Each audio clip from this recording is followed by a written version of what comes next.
शेतकरी मित्रांनो, आपले या यूट्यूब चॅनलमध्ये सहर्ष स्वागत आहे. नवीन अपडेटसाठी आपले यूट्यूब चॅनल सबस्क्राईब करा. राज्यात शेतकरी कर्जमाफी योजनेची अंमलबजावणी वेगाने सुरू आहे. जून अखेरीस अथवा जुलैच्या पहिल्या आठवड्यापर्यंत बहुतांश प्रक्रिया पूर्ण करण्यात येईल.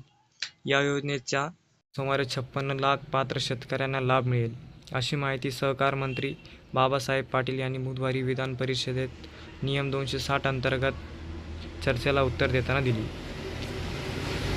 राज्यात कर्जमाफीची प्रक्रिया पारदर्शक व सुलभ करण्यासाठी प्रशासनाने व्यापक डिजिटल यंत्रणा उभारली आहे. शेतकऱ्याचे 2 लाख रुपयांपर्यंतचे पीक कर्ज माफ करण्यात येणार आहे. यात अल्पमुदत, पुनर्गठित व पुनर्रचित कर्जाचा समावेश आहे. नियमित कर्जफेड करणाऱ्यांना 50,000पर्यंत प्रोत्साहनपर लाभ तर 2 लाखांपर्यंत अधिक कर्ज असलेल्या शेतकऱ्यांसाठी वन टाईम सेटलमेंट योजना लागू केली आहे.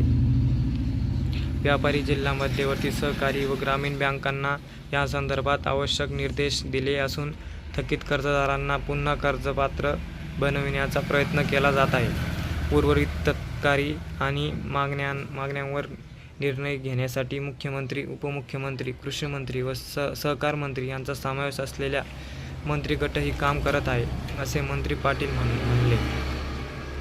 पात्र शेतकऱ्यांना स्वतंत्र युनिक क्रमांक. पात्र शेतकऱ्याला स्वतंत्र युनिक क्रमांक देण्यात आला असून ऑनलाईन पोर्टलवर डेटा अपलोड केला आहे. लाभार्थ्यांची यादी ग्रामपंचायत, जिल्हा मध्यवर्ती बँका व सहकारी संस्थांमार्फत जाहीर केली जात आहे. शेतकऱ्यांनी युनिक क्रमांक, आधार प्रमाणीकरण व मोबाईल क्रमांक नोंदणी जवळील सेवा केंद्रात करणे आवश्यक आहे. यानंतर संबंधित रक्कम थेट शेतकऱ्यांच्या कर्ज खात्यात जमा केली जाईल.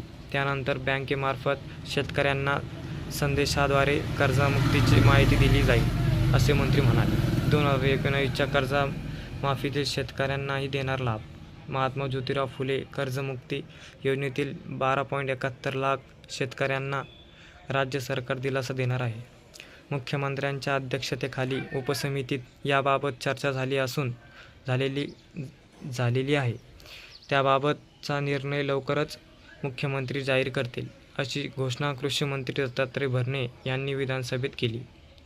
शेतकरी सरकारी योजना व महत्त्वाच्या माहितीसाठी आपले यूट्यूब चॅनलला सबस्क्राईब करा व लाईक करा. धन्यवाद.